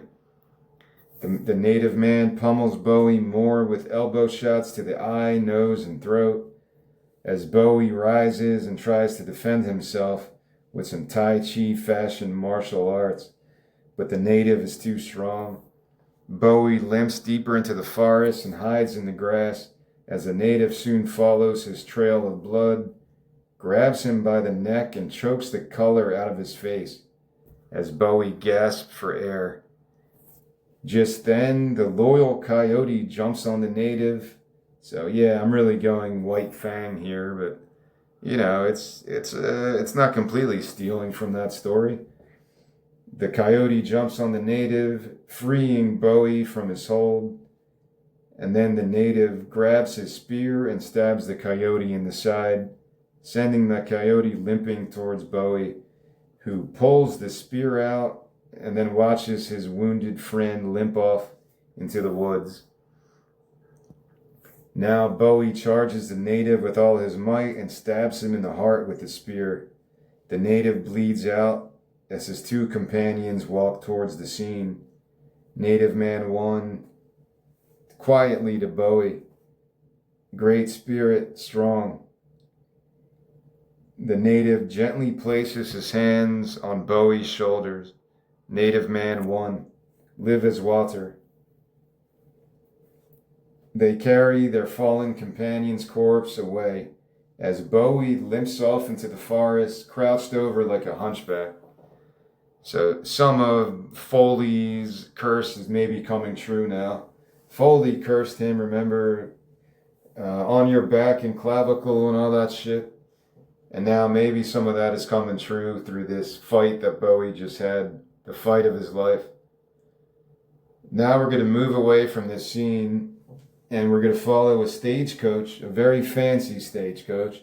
Moments later, as it's going nearby in the forest, led by horses, and it's going slowly down the dirt road.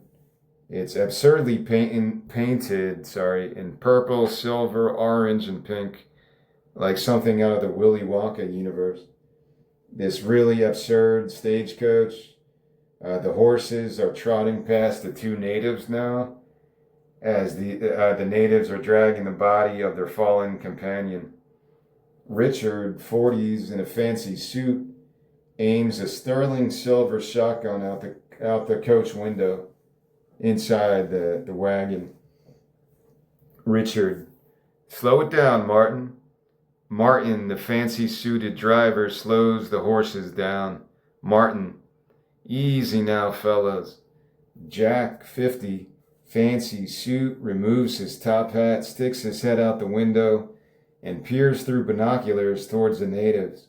Jack, has to be more than 100 yards. Save the bullets, Dickie. Richard's wife, young son, and young daughter, all in fancy attire, cover their ears rather casually while he aims and shoots towards the natives, but misses badly. He watches them drop the body and run off, then sighs in frustration. Richard, might as well continue on, Martin. Martin pushes the horses on faster.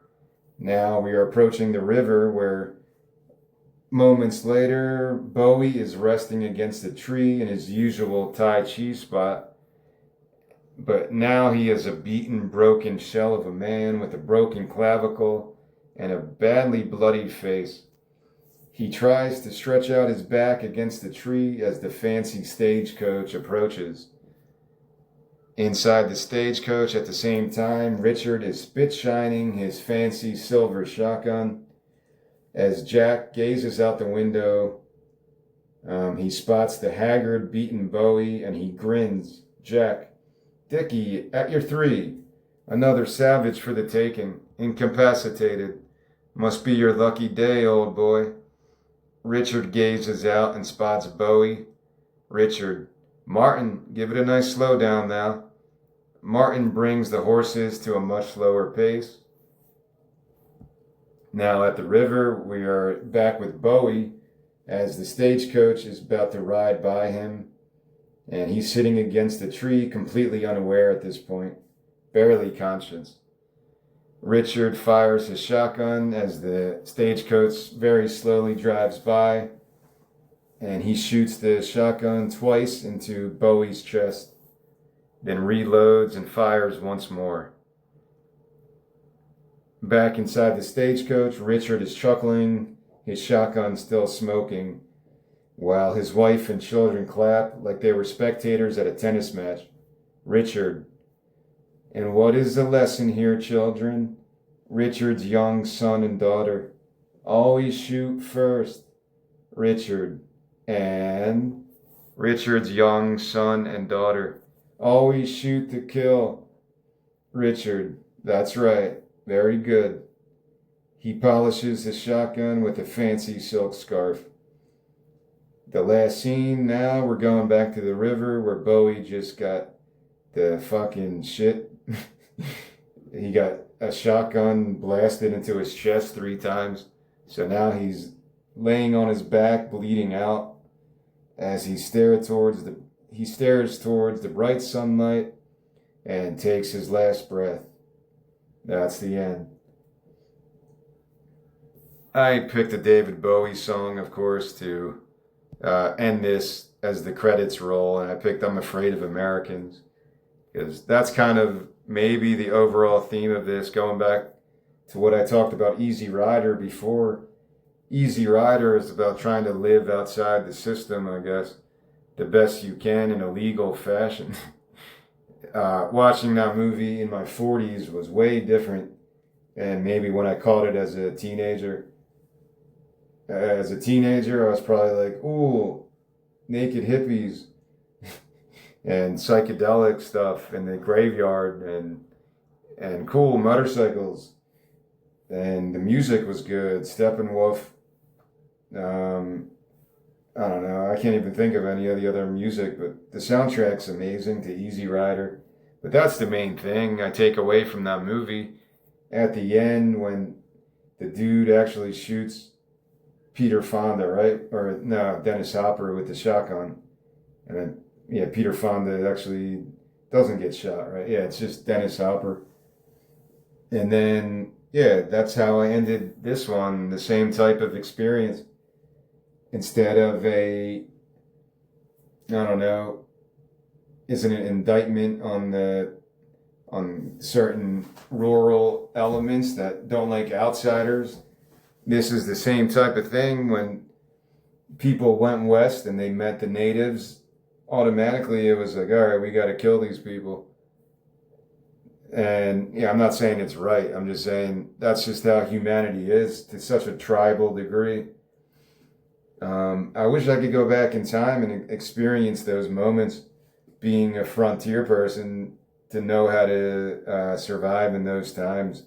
That's a cool time period. The people who risked it, well, first I would say the people who actually came to America, those first religious, they were being religiously persecuted, and for whatever reason they came here to try to find a more peaceful surrounding. You're coming to a place you have no idea about. You don't know the climate yet. You don't know how to survive, the food supply. That's just crazy, man. It's like those reality television shows where they put people alone and naked and afraid. They take people, put them in an environment that maybe 99% of the population wouldn't be able to survive, and these people compete against each other. Well, the reality television of today and shows like that, like Alone, I think is the main one, is kind of related to the first settlers that came to America. Like, they didn't know what to expect. Not really. Maybe they had some news of some of the native people that lived here, but they didn't really know what to expect completely. So many people died of disease and starvation. You even have like stories of the Donner Party, which I'm sure was more common than that.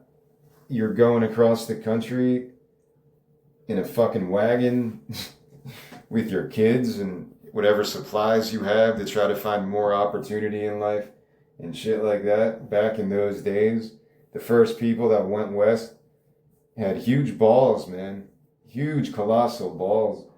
Because I'm sure plenty of people got slaughtered and shit.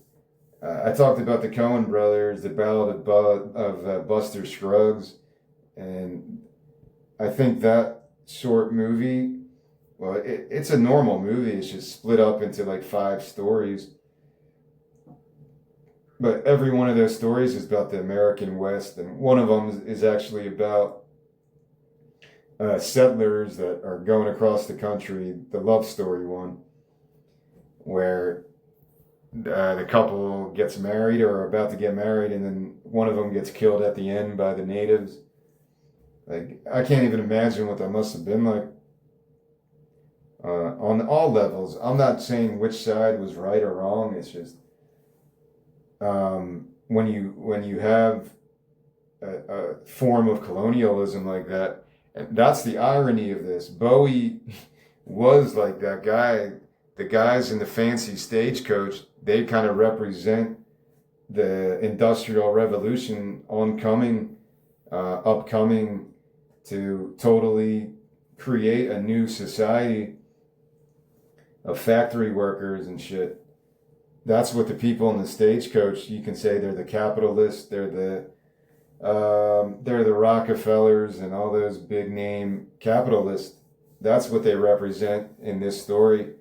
But Bowie was kind of like that in the beginning of this story. He was trying to rip people off, take advantage of people, and sadly, that's a big part of capitalism.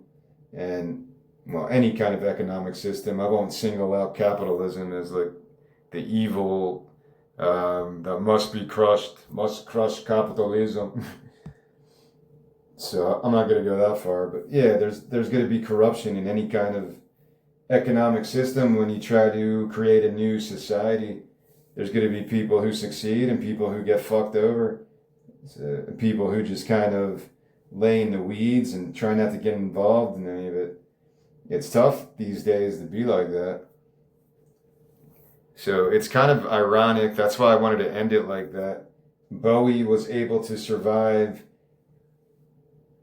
his fuck up in the beginning, where he was actually responsible for killing a young girl through the tonic he was selling people. He was able to survive that priest that was about to shoot him. He was able to survive the prison transport. He was able to survive Foley and walking the desert and the scorpion. And he was able to survive the cold weather and the wolves and jumping in the river where he almost died. He was able to survive all these things.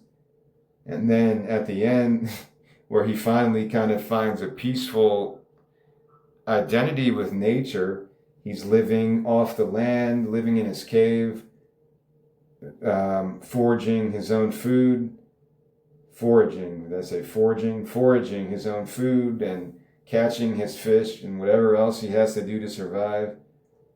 He learned how to make fire and do all these things.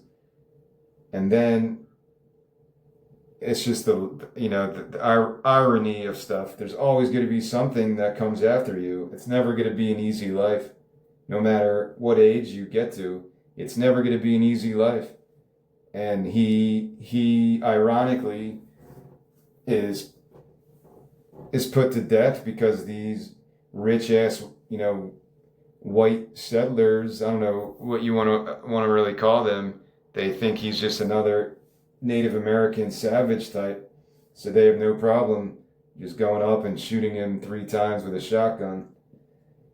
So yeah, there's a bit of that in this story. Like, I think the song at the end is true, or at least it plays "I'm Afraid of Americans," but the David Bowie, Trent Reznor song. I think it really does pack a good punch.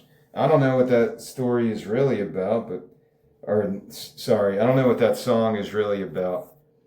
I think when I picked that song, I wanted to pick a David Bowie song, and I didn't want to be cliche and pick like a song that everyone's familiar with. This song did get pretty popular. I remembered it. And I actually like this album, the David Bowie one with Trent Reznor. I forget what it's called. But there's a video for "I'm Afraid of Americans." Maybe that's kind of what they're saying in that video about it's not always what you think's going to get you in life. Or there's so many different societal ways to either lose your mind, lose your financial well-being as you try to survive in a consumerist culture. There's a lot of themes like that within, at least what I take from it, in the "I'm Afraid of Americans" song. I really like it. I used a couple David Bowie lyrics in this script as well. "I will be king and you will be queen" is from Heroes. And "I've got scars that can't be seen" is from Lazarus. So I'm not trying to steal those lines. I'm just trying to pay tribute to some of the David Bowie, how I can relate some of his art to this story. But the character of Bowie has nothing to do with David Bowie. I wrote this story way before I named him Bowie, or I thought I'd use David Bowie songs. Because that's the other thing of this story. If it was made into an actual episode and produced, I would have a soundtrack with David Bowie songs, but manipulated by some kind of an orchestra into like Western themed David Bowie songs. So you might not even have lyrics, you would just have orchestration of like the Wild West type of music to the melody of "Life on Mars," or I forget what other songs I recommended. just as another nod to make this viewing experience more interesting, whether you're a David Bowie fan or not. But I think more people are than not. He's got, what, like thousands of fucking songs. He even gave songs away to people like that, I forget now. Mott the Hoople. What was the David Bowie song that he gave to Mott the Hoople? Nah, I haven't used Google yet, so I got to do it for this one. Mott the Hoople, which I don't know that band at all. I was meaning to check them out because somebody I follow on YouTube said they're really good. Mott the Hoople from I guess the 70s. Blah blah blah. Mott the Hoople. All the Young Dudes, yeah. All the Young Dudes is a song written by David Bowie, originally recorded by Mott the Hoople in 1972 by Columbia Records. Bowie produced the song because they rejected Suffragette City. He was going to give them Suffragette City, and they said, we don't want that. All right. That's kind of weird. But yeah, I have heard that story before. That's why am I bringing this up? Because I think most people, maybe you don't like every iteration of David Bowie, but if you go down his discography, you're going to find something that you like from the man. Because he's been so many different people. That when he was on cocaine, what did they call him, the White Duke or some shit? And then, the Ziggy Stardust shit. And then later in life, he's still doing stuff with jazz bands and avant-garde music. So, yeah, I think it's cool to pay tribute to that music throughout the screenplay. It gives it just another layer. Like, oh, I'm all about marketing, man. If you got Jason Kelce to act in this, and you got David Bowie, you got permission to use his music as some kind of a new Wild West collection of orchestration of David Bowie songs. You don't think you would get some buzz going, that people would want to listen to the soundtrack and watch the episode? That's how I'm thinking about episode 1 of my series. Like, this is the first episode of the Madman's Daily Unequivocal Comedy. It's a Western, which a lot of people like. Maybe that's why I decided to put this story first. It's got violence, it's got sex, it's got drug use, it's got weird drug visuals, hallucinations, it's got all these different elements that maybe does pay tribute to Easy Rider even more than I thought in the first place. And I think it's a good way to introduce people to a show that they have no idea about. I would say the Madman's Daily Unequivocal Comedy is like Black Mirror. It's like The Twilight Zone. It's 12 mini movies that are probably going to be about 50 to 60 minutes long. Like, if anything, the production costs would decrease because you're not going to be you're not going to be in debt to like a 2.5 hour movie that costs shitloads of money to produce and direct and all the time needed. If you can split that in half and make an hour-long episode, or maybe even a little bit less than that, 50 to 60 minutes, it's going to bring down the budget a little bit. It just would have to.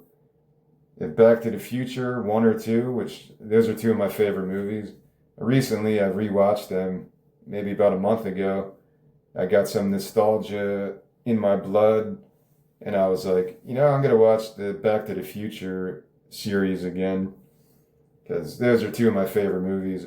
They still hold up, man. I didn't watch the third one. I'm going to have to now, because it does take place in the Wild West. And I remember watching it as a kid. Maybe there's some hints of that in some of the dialogue I used or some of the scenery. I don't know. But I was saying, if Back to the Future was like an hour-long movie, I'm sure the budget would have decreased a lot. It would have taken a lot less to make some of those things.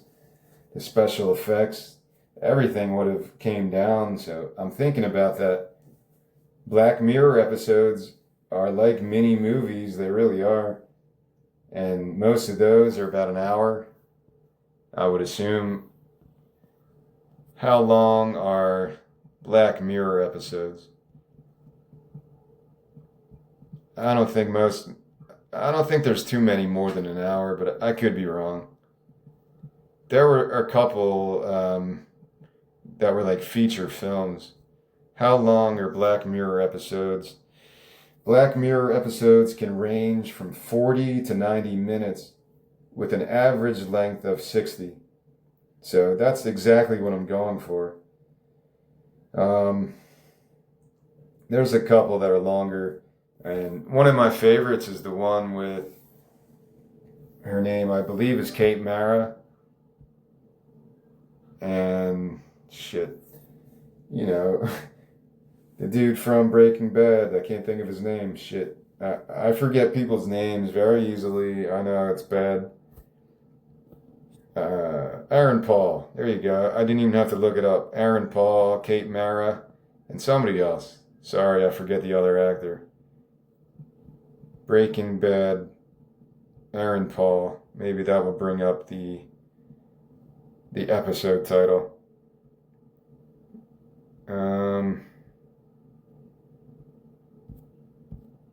I put in the wrong thing, sorry. My Google skills are not as good as they used to be. Black Mirror. Aaron Paul. Beyond the Sea. Yeah, I really like Kate Mara too. She's good.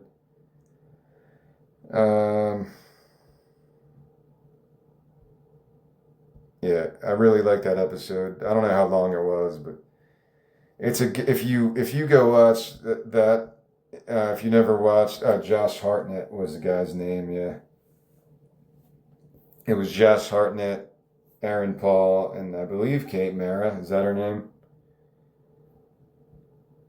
And I model a lot of my stuff off of Black Mirror on episodes like that. Also, speaking of Breaking Bad, I think Bryan Cranston was in one of those Philip K. Dick shows, Electric Dreams or whatever it was called. And I think he was in one of them. So I'm going for that same type of experience, a streaming experience, because that's all I really know at this point in my life. I don't know if people even go to the movies. So everything I do is put in that type of experience. How do I make this attractive to a streaming audience? Yeah, Kate Mara. I couldn't find her name. That's one of my favorite Black Mirror episodes. I don't even remember what it's about, really. Something about maybe consciousness transfer, I think. Yeah. They can transfer their consciousness to artificial copies of their bodies on Earth when not needed on their ship in outer space. I gotta watch it again because I forget it now. But it's really cool. Beyond the Sea, Black Mirror episode. It was season 6, episode 3. And I don't even know if they still make stuff. I haven't followed Black Mirror through the last couple of years. I don't know if they're still making new episodes or not. Black Mirror, how many seasons have they done? I don't know. I have to get Netflix again, I guess. But that's what I'm going for with an episode like this. It's not exactly something that Black Mirror would purchase. If I said, hey, Black Mirror, I got a cool idea for an episode. I don't know if they would want a story like this because it's not really anything to do with technology and it's nothing to do with the kind of paranormal universe of stuff like consciousness transfer and artificial intelligence and stuff like that. But there are some commonalities between what I'm trying to do and what Black Mirror has done so far. I really think it's the best show of the last whatever. All right, so I think they've had 7 seasons of Black Mirror. But yeah, I don't know if I watched the new one. But yeah, I guess that's what I'm going for. If I'm pitching this series, the entire series, not just this one episode, I think that is the point of advantage that you can say to a production company. Like, you can make a 50-minute mini movie, if you want to call it that, and it could be as captivating and as cinematically memorable. It doesn't have to be a 2-hour experience. I'm sure there's some movies that were made that are barely over an hour, or some movies that are an hour and a half, but after watching it, you're like, man, that was kind of bloated. They could have took out that scene, could have took out that scene. It would have been an hour viewing experience, and it would have been much more streamlined. I think like that when it comes to music.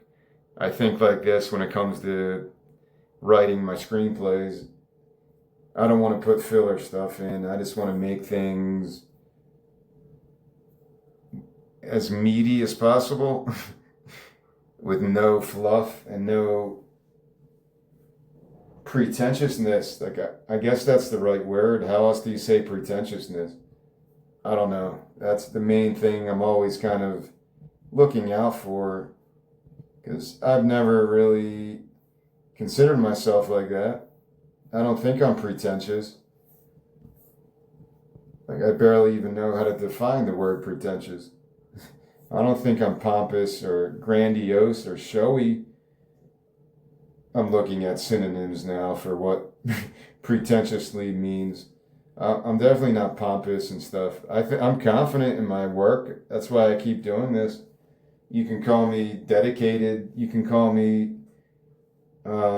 stubborn, because I really want to get these things made. But I don't think that's any kind of pretentiousness in my demeanor or my writing. I hope it doesn't come off like that, because I don't know people's reactions to things.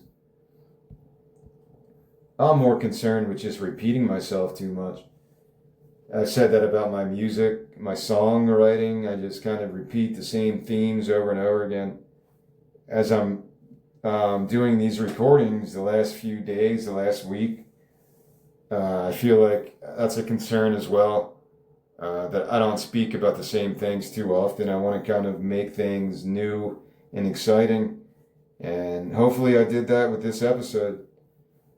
It's kind of a fucked up puzzle.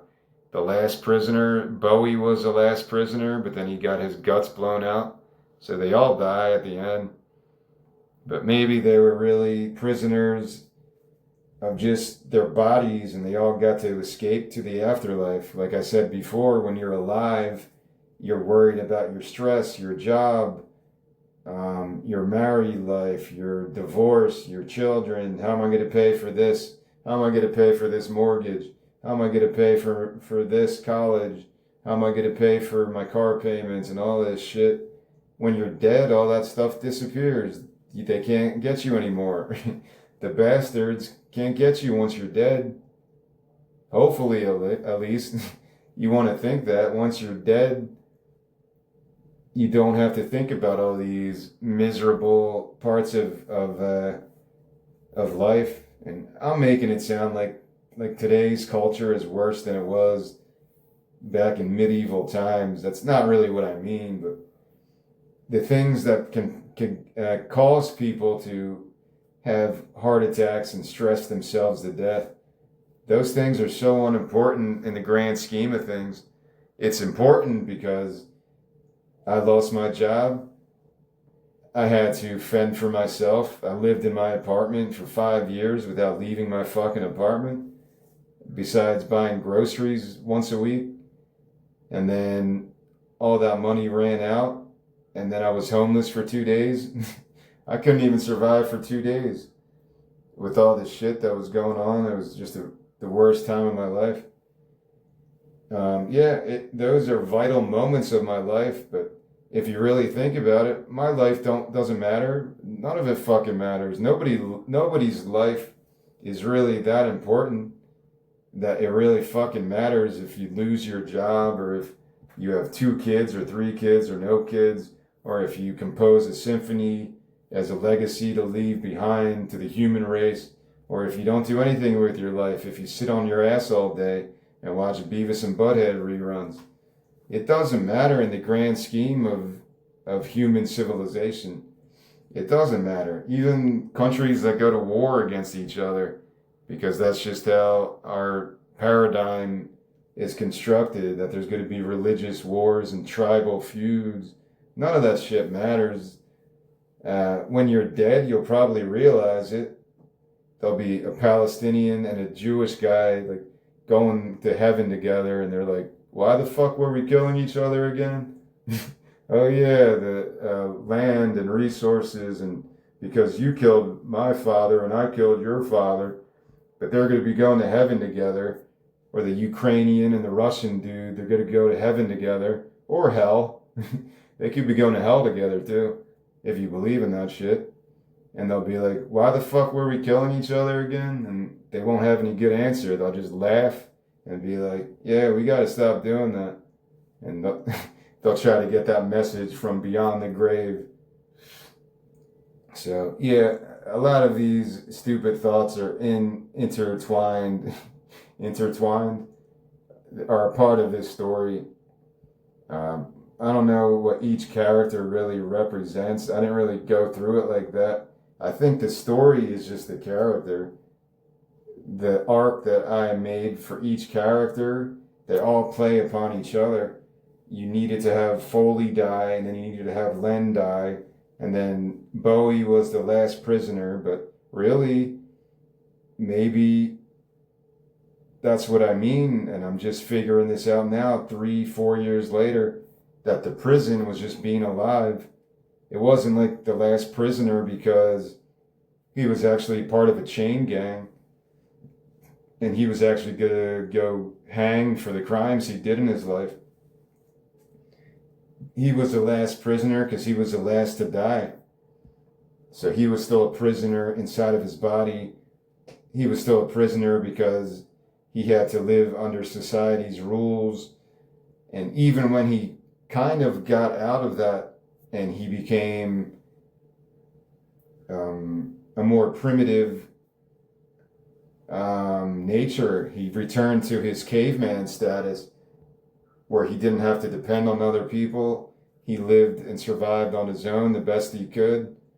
And maybe he was happier in that type of life than conning people. It's like if Jeff Bezos, I'm not saying Jeff Bezos cons people. I don't know, or think of the guy who actually conned people. I don't know his name. I don't know. He's a famous guy that was like a hedge fund guy, but he was running a Ponzi scheme and ripping off millionaires, and I can't think of his name.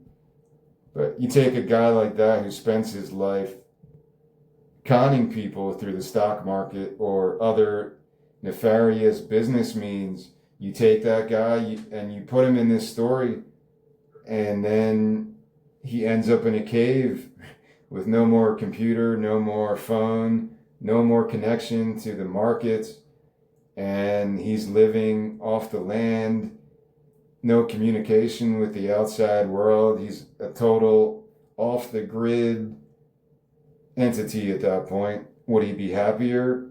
Would he eventually realize, why was I spending my life trying to amass millions and millions of dollars? Why? Like, just so I could, wear that like a badge of honor, or it makes my dick appear bigger if I got billions of dollars? I don't know. I was watching the Jim Gaffigan a couple of days ago when he talks about billionaires are like 5-year-olds.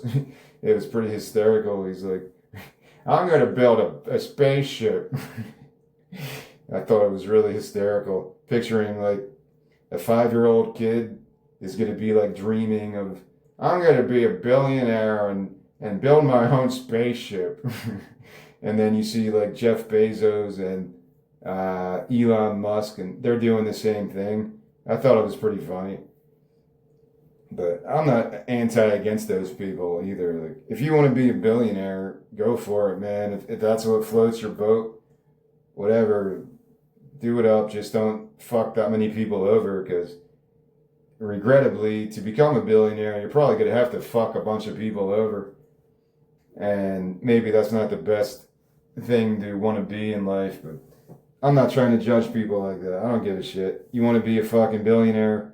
Go out and live your billionaire life. I don't give a shit. But there should be room for the other side, though. Like, if people don't want to live that consumerist material life, there should be more outlets for those people too. I would love to just live in my shipping container, barely use up any resources, live off of solar panels, live off of rainwater the best I can, and be that simple minimalist and make my fucking music all day in my fucking shipping container in the middle of the desert. Why is that looked upon differently?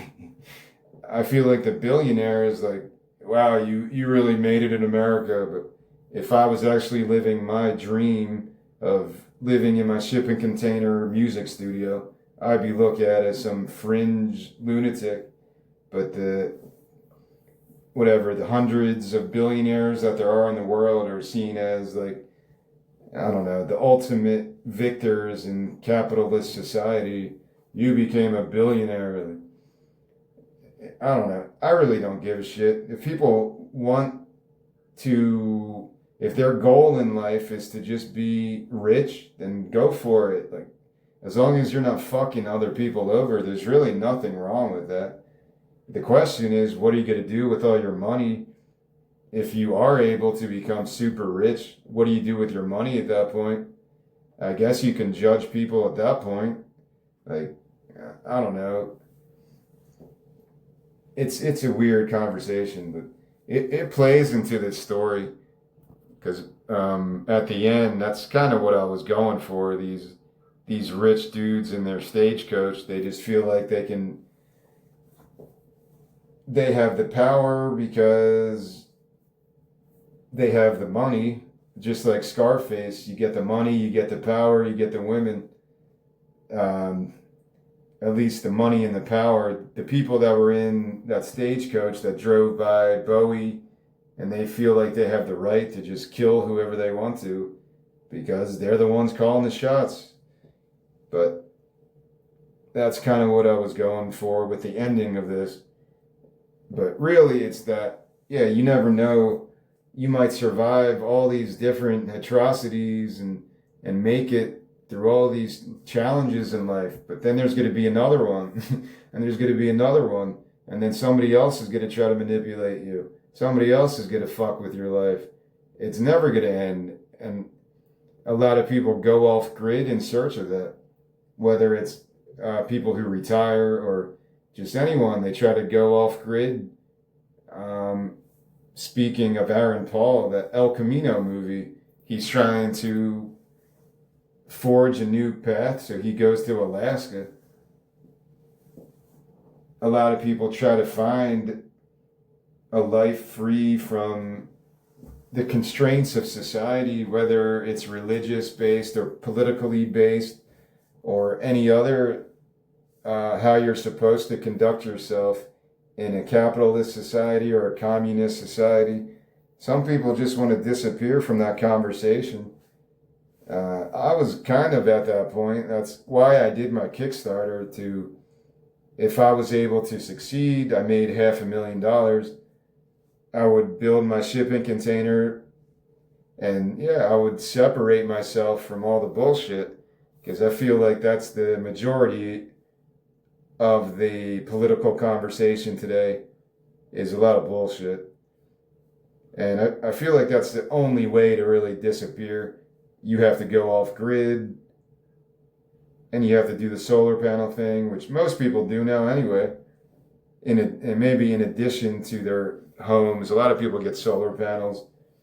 And I was just going to live as simply as possible and try to survive for as long as I can, it would have been kind of like an experiment, like this story, but that was the plan. Yeah, it's not. I didn't want to separate myself from society just to separate myself from society.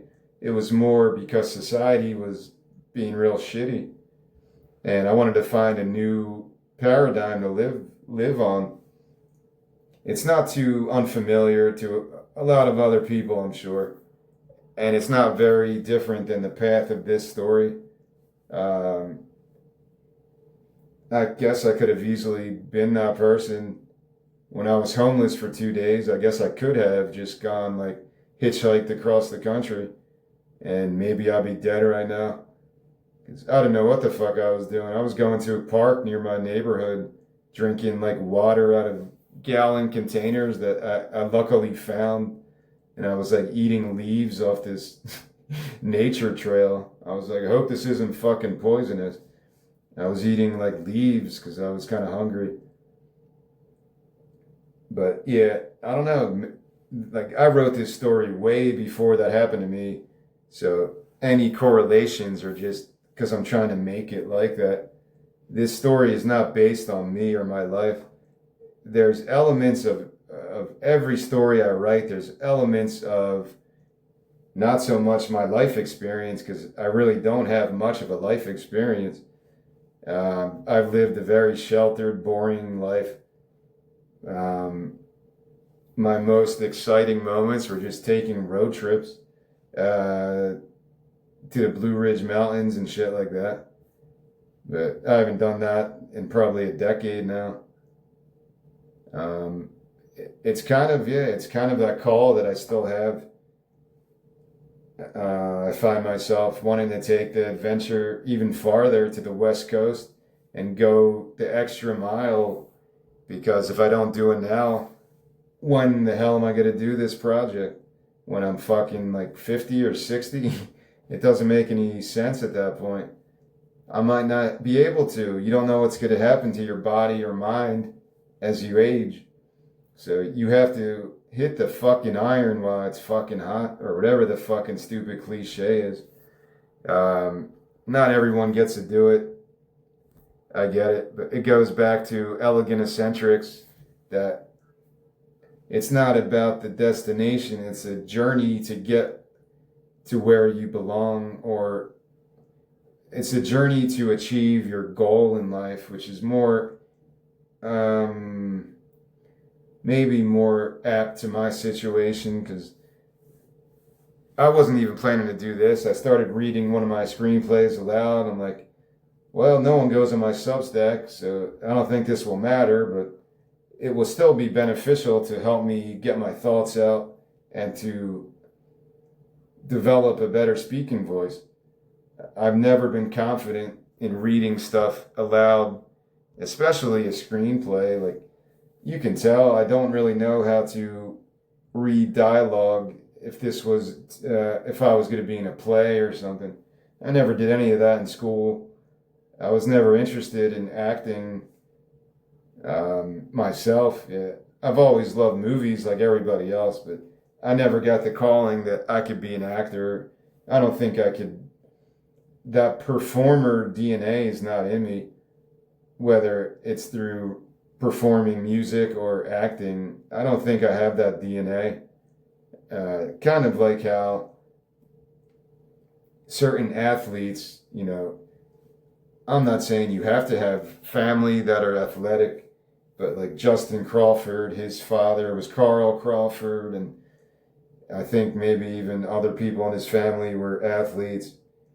There's got to be something to that when you have family who are musicians or actors or athletes or anything else. You see that a lot, that it's the torch gets passed from generation to generation. That's why I'm kind of being realistic about what I can and can't do. But to be honest, yeah, if you don't try, you don't know what you can and can't do.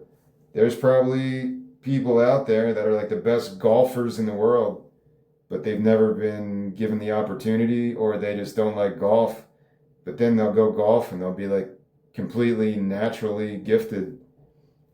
So you don't know until you actually give something the good old college try or whatever you want to put there. I'm not saying I could ever act because I don't think I can. I can't. I can barely get through reading the screenplay in a. I'll listen to this a year from now and be like, I could barely listen to this whole thing because it's not as captivating as a real actor would demonstrate as they read through these lines. Like this last scene, these people just shot Bowie, Richards, and his stagecoach. And what is the lesson here, children? His son and daughter. Always shoot first. This is a bad example. Richard and Richard's son and daughter. Always shoot to kill. Like I have it like it's this psycho family, and the little kids are like chanting this along side by side. Always shoot to kill. Because in a way that is what capitalism promotes.